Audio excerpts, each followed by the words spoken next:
قصيدة بعنوان أريد أكتب شعبر. أريد أكتب شعبر حاير أبدي منين، وأنا جروحي كثيرة بيا جرح أبدي. أريد أكتب شعبر حاير أبدي منين، وأنا جروحي كثيرة بيا جرح أبدي.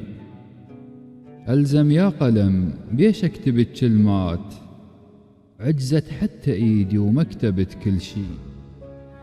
ألزم يا قلم بيش أكتب الكلمات، عجزت حتى إيدي وما كتبت كل شي. ويرسم للعقل قصة حزن وهموم، ويقل بطريقك هذا خل نمشي. جامان أصبحت بصغر حجر أنهار، أطشر بعد ما واحد يلمني. وارد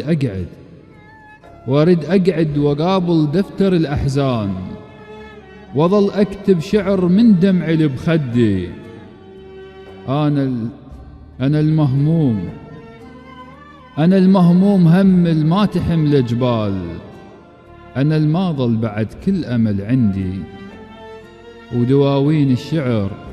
ودواوين الشعر تشهد حزن دنياي، وتحط بي جرح ما يقبل يعدي. ويخاوين الوقت مو خوة أحباب، يريد بقلمه يكتب قصتي وحدي. تحياتي، القصيدة لأخوكم الشاعر عادل الياسري.